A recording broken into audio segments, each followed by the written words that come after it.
What I'm going to do now is what I do every time I get a new camera.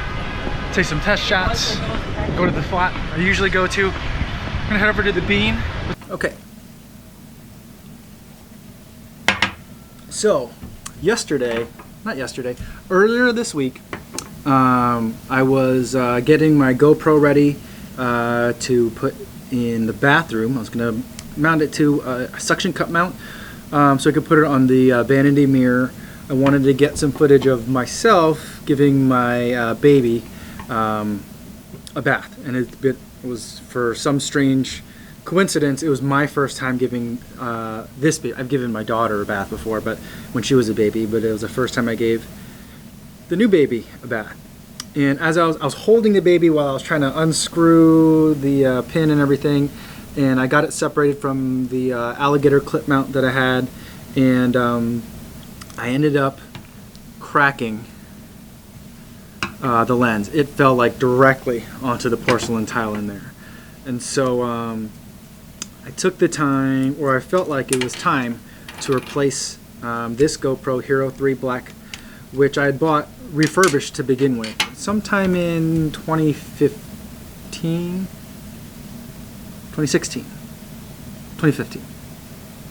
Anyway, it had been a while that I had this. I usually run with it and use it not in the waterproof housing, but in one of these, and I put some of these like little wind muffs over the microphone port so that it blocks out some of the wind.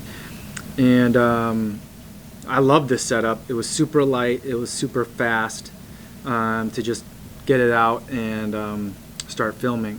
But with this lens broken, I had to get a new one. So here we are. So it just came in the mail last night. I'd ordered it on Amazon, and here it is, the HERO5. Very excited. I've been meaning to upgrade for a while, and just been kind of putting it off, you know, trying to make do with what I had. But you know, with the lens being broken, can't really make much do with that. So let's get, of course, I was trying to do it without ripping everything, but I don't think that's possible. Let's see. How do I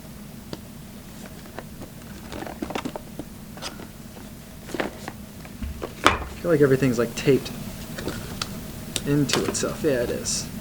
Alright, so there's this here. It comes off. Ah, there we go. And this slides out. Alright. So we've got the GoPro.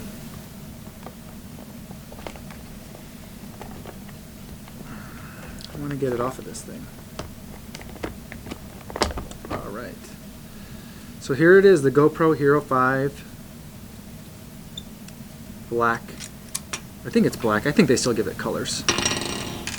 Not sure. But it comes in a different housing now. You don't need to have like the waterproof housing or not. So now people like me don't have to decide, do I keep it kind of like thin and light and use one of these, or do I put it in one of the waterproof housing where the audio sucks? With the advent of the Hero Session, they were able to solve both waterproofing and audio problems at the same time. Some of the results that I've seen people getting are phenomenal, and so I'm pretty excited that now I don't have to kind of make that decision anymore. I'm gonna get the it's a great dog in a kayak on here. Get that off, and then take a look around.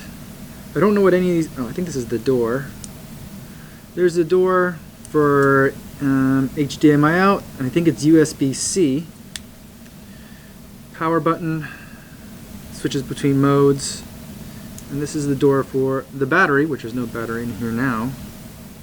And there's a slot for the memory card. So let's get to the box here and find some more stuff. So get it open. Manual.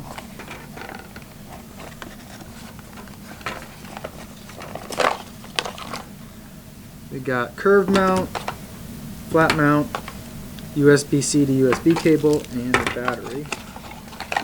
And that's it. Let's put that over there.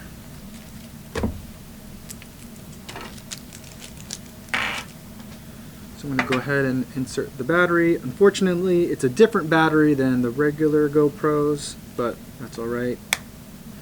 Battery's in. Let's get the memory card from the old GoPro. Put them in there. All right.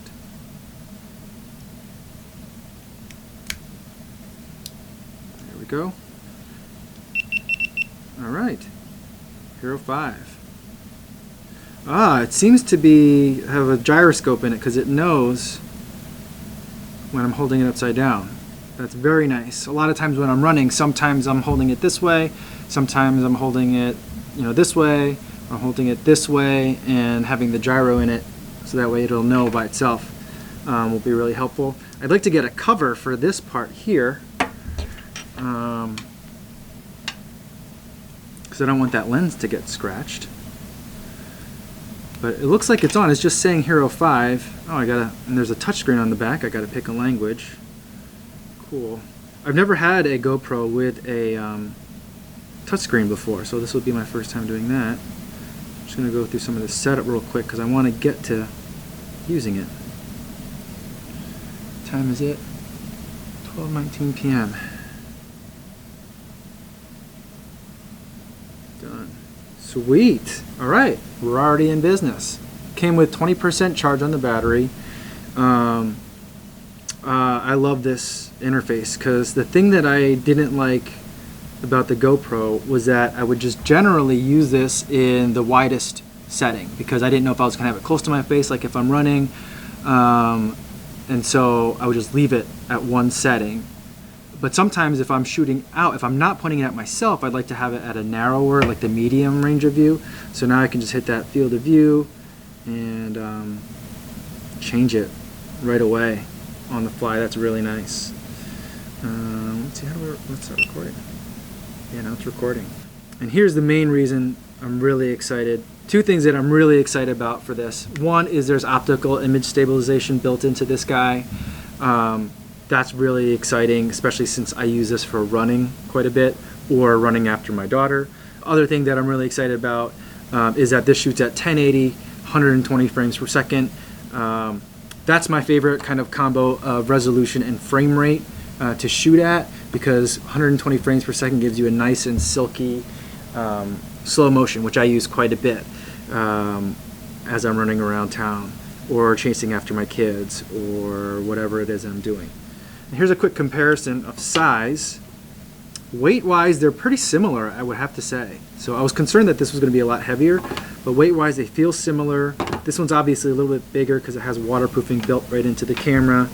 And then let's see how it is once we have everything on.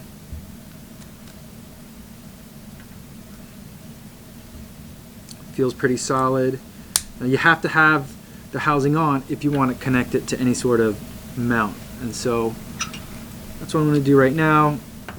I don't have my normal alligator clip. I forgot that at home for whatever reason today. So today I think what I'm going to do is I'm going to have it on my little mini tripod and go around town and take some test footage of this GoPro. Sweet.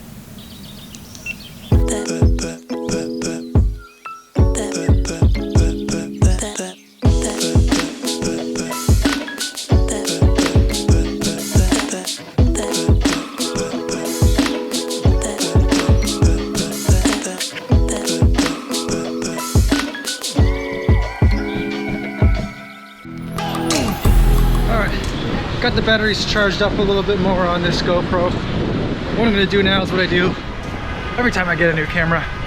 Take some test shots, go to the spot I usually go to. I'm going to head over to the Bean. It's really foggy out today, so it should be pretty interesting. We'll see what we get out there.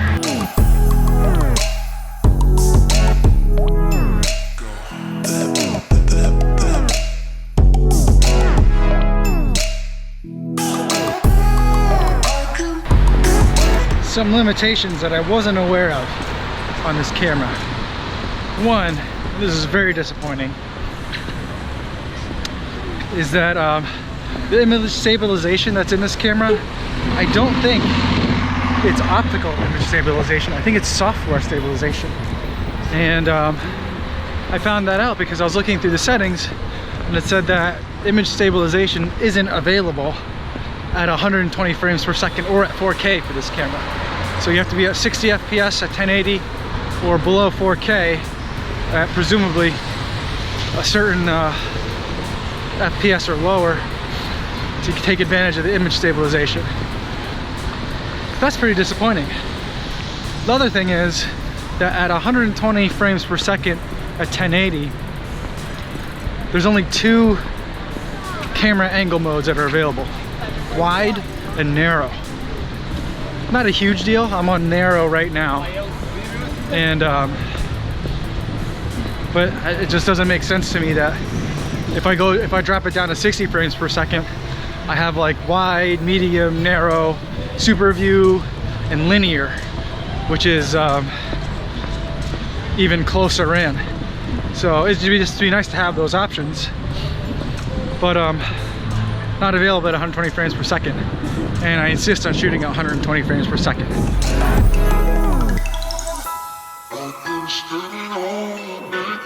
I'm gonna switch it over to wide so you can get a view of the bean now.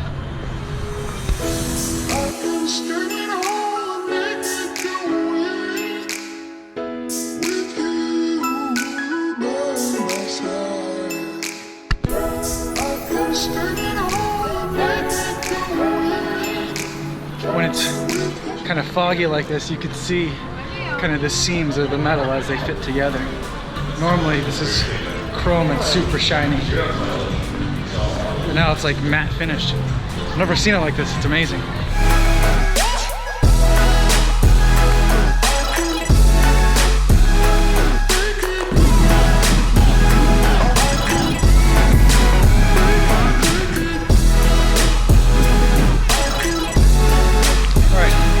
I'm gonna hop on a bus, head home.